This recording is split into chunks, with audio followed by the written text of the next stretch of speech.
Imagine this. You're driving home, just minding your own business, when suddenly your heart just starts pounding in your chest. Yeah, you check your rearview mirror, and there it is, the blinding flash of red and blue lights. Right. Or maybe you're just sitting in your living room on a quiet Tuesday night, you're watching TV, and there's this sudden, sharp, just really authoritative knock at your front door. Instantly, your mouth goes dry. Your palms sweat. It's a completely universal human reaction. Fight, flight, or freeze. It really is. It's like you forget how to breathe for a second. Exactly. In that moment of, visceral panic, the overwhelming presence and authority of a badge can make almost anyone forget they have any rights at all.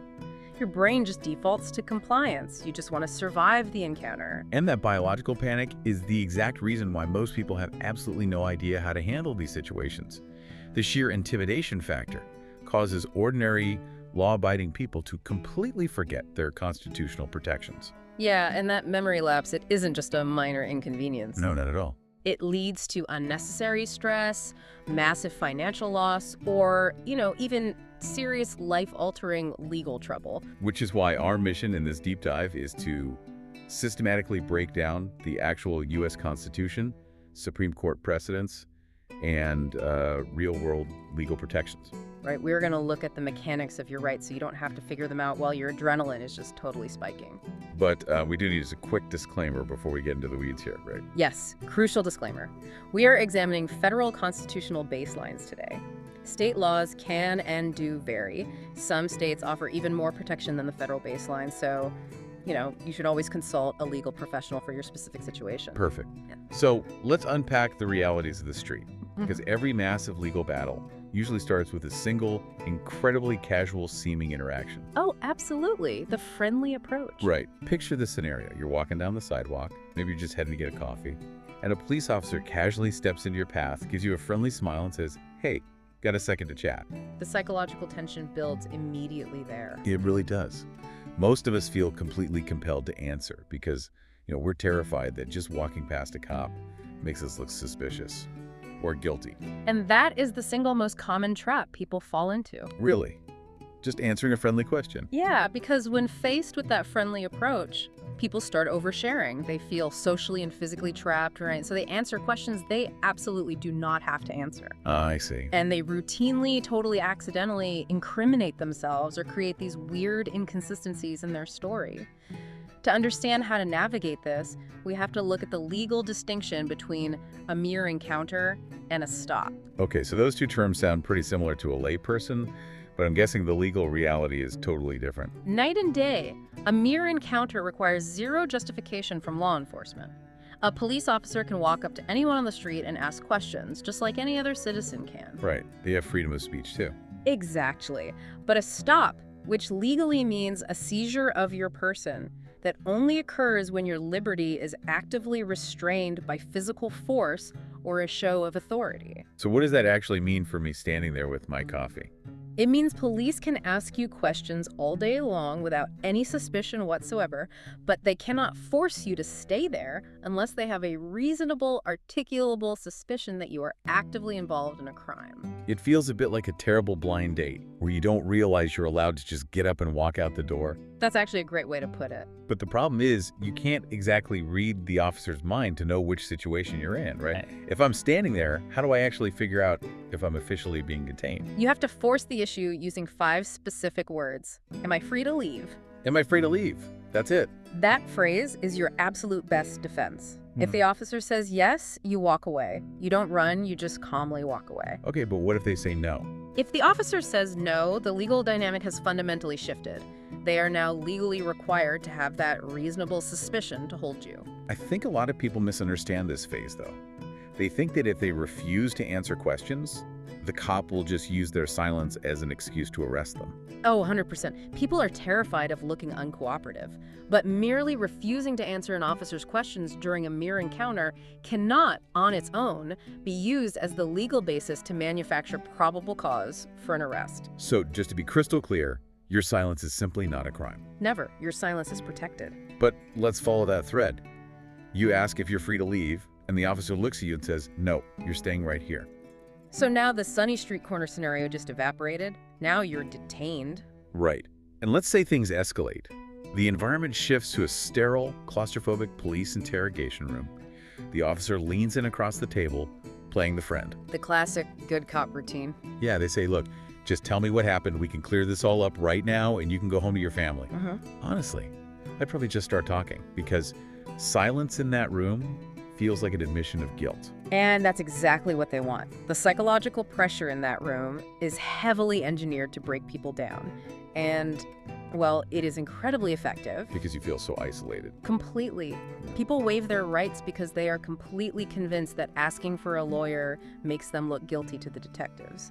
They think, innocent people shouldn't need a shield. Which brings us to the Fifth Amendment, protection against self-incrimination, and the Sixth Amendment right to a lawyer. Right, the Miranda rights. Yeah, we've all heard them on TV. You have the right to remain silent. Anything you say can and will be used against you. Yeah. The police have to advise suspects of those rights before a custodial interrogation begins. They absolutely do. But if I put my law enforcement hat on for a second here, doesn't setting up this wall of silence make it nearly impossible for police to actually solve crimes? That's a really common critique. I mean, if everyone just shuts up and asks for a lawyer, aren't we just handcuffing the detectives trying to keep the streets safe? Well, that was the exact fear when these rules were formalized in the 1960s. It was fiercely debated at the Supreme Court. So why did the right to silence win out? The counter-argument focuses on the inherent coercion of being in police custody.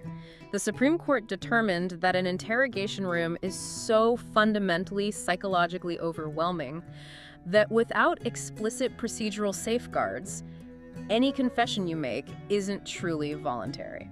Because you're just sort of submitting to the authority of the badge. Exactly. Without being directly told you have the power to stop talking and demand a lawyer, you're just crumbling under pressure. Now, the flip side of that protection is severe. Gideon. If they read you those rights and you decide you're, smart enough to talk your way out of it and you waive them, they will use every single syllable you utter against you in court. I'm curious about the loopholes here, though. What if the police just intentionally don't read you your rights and you end up confessing out of pure fear? Well, generally, under a legal concept called the fruit of the poisonous tree doctrine, illegally obtained evidence has to be thrown out. Okay, so if you confess without being read your rights while in custody, that specific confession is tossed out of court. Correct. And you'd think that ends the case.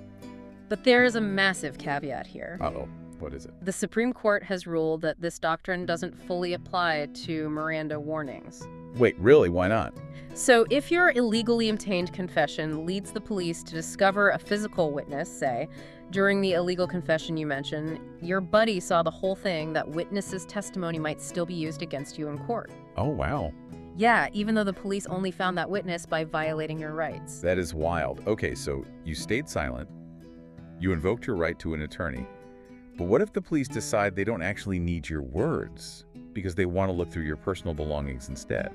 This is where things get really tricky for ordinary citizens. Let's move the scenario to a routine traffic stop.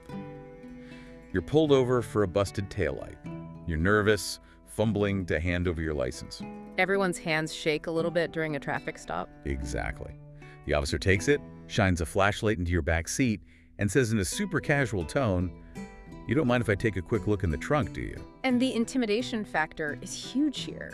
People assume that if they say no, it automatically gives the officer probable cause to search anyway. Right. Or they worry it will just make the officer angry and turn a verbal warning into a really expensive ticket. So people just nod and say, sure, go ahead. Which is completely surrendering your Fourth Amendment protection against unreasonable searches. You have the absolute right to refuse consent. Yes, you do. But how does a court actually decide if you gave consent willingly or if you were just terrified? Courts use a mechanism called the totality of the circumstances doctrine. Totality of the circumstances, so they look at everything. Right. A judge will look at the entire environment. Were there 3 officers surrounding your car or just one? Was it 2 in the afternoon or 3 in the morning? Did the officer have their hand resting on their holster? Exactly. Did they use a commanding tone or a conversational one? All of these factors weigh into whether a reasonable person would feel they actually had a choice to say no. But the most dangerous, widely misunderstood element of this entire process is what the police are actually not required to tell you. This blows people's minds. The Supreme Court has explicitly ruled that police have absolutely no obligation to inform you of your right to refuse a search. So they don't have to say, you can say no to this. Nope, not at all. During a traffic stop, police are legally bound to only investigate the specific violation they stopped you for, like that broken taillight. Right. And they can only hold you for the time it takes to write that specific ticket, unless, of course, new reasonable suspicion of a different crime develops. Okay, that makes sense. But they are completely free to ask for your consent to search your car at any time during that stop, totally unprompted, without a single shred of evidence that you've done anything wrong. It essentially makes them like legal vampires. Legal vampires, I like that. Yeah, I mean, they have to be explicitly invited across the threshold of your privacy. But once you nervously say, sure, look around, they have free rein to tear your vehicle apart. Basically, yes. Once you invite them across the threshold, they have immense power. However, it is vital to know that consent isn't a permanent blank check. What do you mean? Can I change my mind? Yes. As a citizen, you have the power to limit your consent. You can say, you can look in the front seat, but not the trunk. Oh, I didn't know you could partition it like that. You can. And even more importantly, you can completely revoke your consent at any time during the search. So if they are tearing up my upholstery, I can just tell them to stop. You can say, I am revoking my consent, stop the search, and legally, they have to stop right then and there. Unless, of course, they've already found something illegal that gives them probable cause to continue. Okay, but what happens when privacy gets complicated by other people? Say I share an apartment. The police knock. I say absolutely not. But my roommate gets scared and says yes. This is a really fascinating quirk of property law. Under the concept of common authority, your roommate actually can legally consent to a search of the shared common areas of your apartment. So the living room or the kitchen? Right. But they cannot consent to a search of your private bedroom. That makes sense. What about a landlord, though? Interestingly, a landlord holds a completely different status. A landlord cannot legally give police permission to search a home you are actively renting. Your expectation of privacy overrides the landlord's property ownership in that specific context. Well, that's reassuring. But let's look at the dark side of this. What happens when the police don't politely ask for permission at all? When things escalate. Yeah, let's talk about when the tension skyrockets into physical action. You're walking at night, and this situation instantly escalates. No questions asked, hands go forcefully on the hood of a police cruiser for a physical pat-down. Or a heavy boot kicks your front door open. In those highly volatile, deeply terrifying moments, adrenaline completely takes over. Of course. People often physically resist what they believe is an unlawful search. They think, you don't have a warrant, you can't touch me, I'm fighting back. Which seems like a natural reaction if your rights are being violated. It is natural, but physically resisting an officer on the street is the most destructive mistake you can make. Why is that? If the search is illegal, aren't you justified? No, because it inevitably results in additional felony charges, like assaulting a police officer or resisting arrest. And those charges will stick completely regardless of whether the initial search was constitutional or not. Wow. So even if the cop was totally in the wrong for stopping you, if you shove them away, you're going to prison. Exactly. So we have to break down the actual mechanics of the Fourth Amendment here, specifically looking at the stop and frisk. Right. Because generally, to deeply search a person or a home, police need a warrant backed by probable cause, meaning they need a substantial, objective basis to believe evidence of a crime is in that specific location, sworn by oath before a judge. But there is a massive exception for street encounters, stemming from a Supreme Court decision in the late 1960s Terry v. Ohio. Ah, the Terry stop. Yes. The court ruled that police can conduct a warrantless stop and frisk on the street if they have a reasonable, articulable suspicion of two things.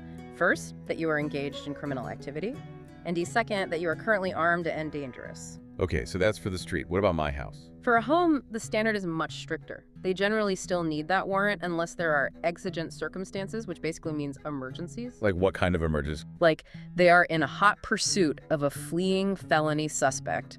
They hear someone screaming for help inside, or they have an objective reason to believe evidence is actively being flushed down a toilet. I want to push on that reasonable suspicion standard for a street frisk, though. How does an officer objectively define something as vague as a furtive gesture? It's incredibly subjective, which is the problem. Right. If I'm just twitchy and nervous because a cop with a gun is suddenly yelling at me, can they legally claim my anxiety as reasonable suspicion that I have a weapon? That is the exact tension that makes stop and frisk laws so heavily criticized. The court uses what's called a reasonably prudent man standard. Which means? They ask what a prudent person in those specific, rapidly unfolding, dangerous circumstances believed their safety was actively threatened. It relies heavily on the officer's interpretation of events in a split second. That seems like a lot of leeway. It is. However, the physical mechanics of the frisk itself are strictly limited by law. Walk us through those physical limits. What can they actually touch? During a protective frisk, the officer is only legally allowed to pat the outer clothing to feel for weapons. That's it. So they can't reach inside my jacket? Nope. They cannot go digging into your pockets to see what's in there. However, there's a loophole called the plain feel doctrine. I knew there had to be a catch. What is plain feel? If, during that open-handed pat-down of your jacket, the officer feels an object that is immediately apparent as contraband, like the distinct, unmistakable shape of a bag of drugs or a crack pipe, they can legally seize it right then and there without a warrant. But they can't, like, squeeze it around to figure out what it is. Exactly. They cannot manipulate a soft lump in your pocket to try and figure it out. It has to be instantly recognizable as illegal. So in these highly volatile physical moments where the law is somewhat subjective, the best defense clearly isn't fighting back with your hands. Absolutely not. It's fighting back with documentation. Which brings us to recording. Let's shift to a different perspective. You aren't the one being stopped. You are a bystander witnessing a highly aggressive arrest at a public park. A very common scenario these days. Yeah, and your instinct is to pull out your smartphone to live stream it to ensure there's a record. But suddenly, the officer's attention turns to you. They point a finger and yell, "Put that phone away right now or you're going to jail." The natural physiological reaction is pure fear. The bystander panics. They stop recording, they delete the footage, or they shove the phone in their pocket. And in doing so, they destroy the single most objective, unbiased piece of evidence of that entire encounter. Yes, but the reality is you do not have to put the camera away. The First Amendment broadly protects your right to photograph and record government agents, including police officers, while they are performing their official duties in public spaces. So the threat of jail is just a bluff. Exactly. Police absolutely cannot order you to stop recording just because they don't like being filmed or because they feel insulted by your presence. Can they take the phone from you? They cannot legally confiscate your phone without a warrant signed by a judge. And they absolutely, under no circumstances, can delete your footage. But they can make you back up, right? Yes. What they are legally allowed to do is impose reasonable time, place, and manner restrictions. If you are physically standing in the way of an active arrest, or you are standing so close you're creating a genuine safety hazard for the officers, they can order you to step back to a safe distance. But stepping back is not the same as stopping the recording. Correct. You step back, but keep rolling. I have a highly practical modern tech question, though. Let's say things go totally sideways. I refuse to back up far enough. The officer gets angry, I get arrested for obstruction, and they seize my phone as evidence. Okay. What physically stops an officer from just accidentally hitting delete on my video in the evidence room before I can even post bail? Well, legally, altering or destroying seized digital evidence is a severe crime that destroys a career. But practically speaking? Practically speaking, if you want to guarantee your protection, you cannot rely purely on the threat of the law. You have to rely on technology. So cloud backups. You need to ensure your device is backing up to a cloud service automatically over cellular data. Furthermore, you must secure your phone with a strong, memorized alphanumeric passcode, not just a fingerprint or facial recognition. Wait, why does the unlock method matter so much legally? Face ID is so much faster. Because of how courts interpret the Fifth Amendment. In many jurisdictions, judges have ruled that police can physically compel you to unlock a phone with your biometrics. They can force my face to the phone. Yes, they can hold the phone to your face or force your thumb onto the sensor because your fingerprint is considered physical evidence, like a DNA swab. Oh wow, I never thought of it that way. But they cannot compel you to hand over a memorized passcode because forcing you to reveal the contents of your mind violates your right against self-incrimination. That is a massive distinction. And here's another surprising reality about recording. You are under absolutely no legal obligation to inform police officers that you are recording them when you are in a public space. None at all, because in a public space there is zero reasonable expectation of privacy. Let's look at the worst-case scenario. The dust settles. You followed all the rules, you stayed incredibly calm, you verbally asserted your rights clearly, you didn't physically resist. You did everything right. Yeah, but the police violated your constitutional rights anyway. They illegally searched your trunk, or they falsely arrested you based on nothing. You are sitting at home afterward, feeling violated, helpless, and just really angry. And this is where a lot of people fall into total despair. They assume that if they were falsely arrested, there's absolutely no recourse against a powerful city government with infinite tax dollars. Or, on the flip side, they think that because a cop made one minor procedural mistake, their entire criminal case is going to be automatically dropped. Right, and neither of those assumptions is entirely true. When seeking justice after the fact, we have to look at two distinct legal remedies: the exclusionary rule and Section 1983 civil rights lawsuits. Let's start with the exclusionary rule. So the exclusionary rule is a doctrine that dictates that any evidence obtained through a violation of your constitutional rights is fruit of the poisonous tree. There's that phrase again. Yes. It must be excluded from your criminal trial. So if they illegally search your trunk without probable cause and find something illegal, the prosecutor generally cannot use that evidence to convict you. But wait, if I put my law enforcement hat back on, Right. There's a very famous pushback to this idea. It goes back to a historical critique from Judge Benjamin Cardozo that basically says, the criminal's gonna go free just because the constable blundered. Yes, a very famous quote. Is this actually justice? If an officer makes an honest clerical mistake on a search warrant, maybe they write down the wrong address number by accident and they end up finding a weapon, should a truly dangerous person just be allowed to walk away on a typo? The courts have grappled with that exact tension for decades.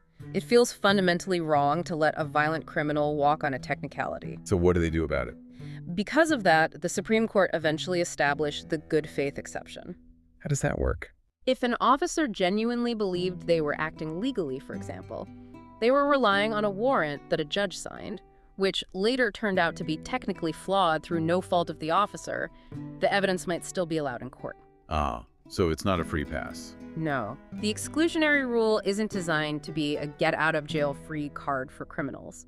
Its sole specific purpose is to deter police misconduct.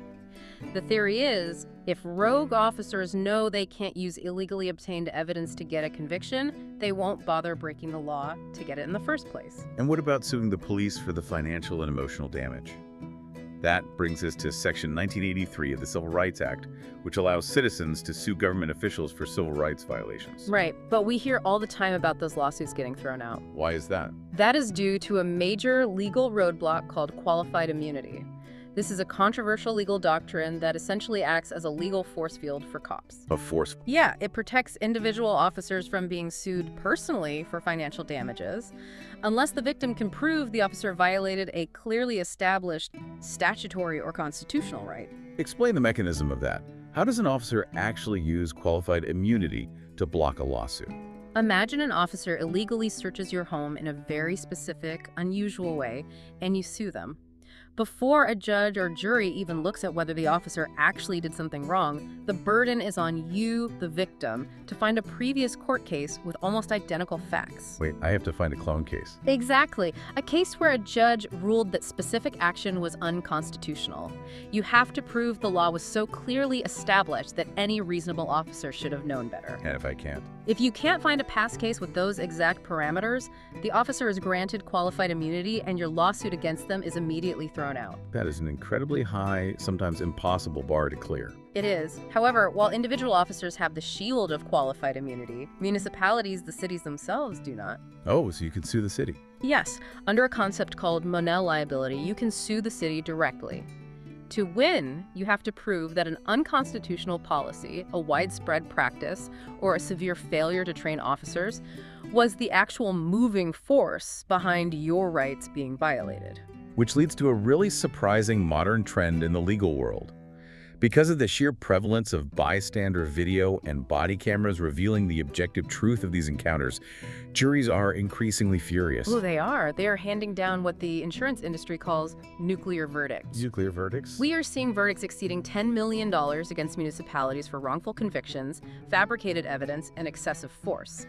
The video evidence completely cuts through the traditional he said, she said dynamic in courtrooms. Because courts used to heavily, almost exclusively favor law enforcement testimony. Exactly.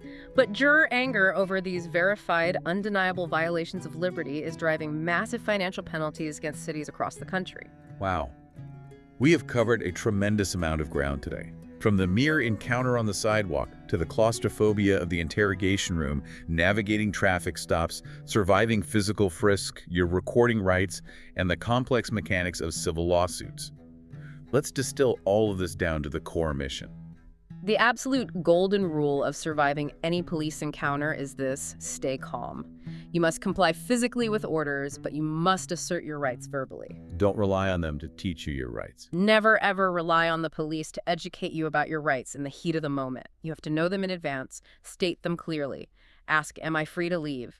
State, I do not consent to the search. State, I am invoking my right to remain silent and I want an attorney. And keep your hands to yourself. Do not fight back with your hands on the street. You fight the battle later in the courtroom where the Constitution actually has power and where the evidence can be weighed objectively.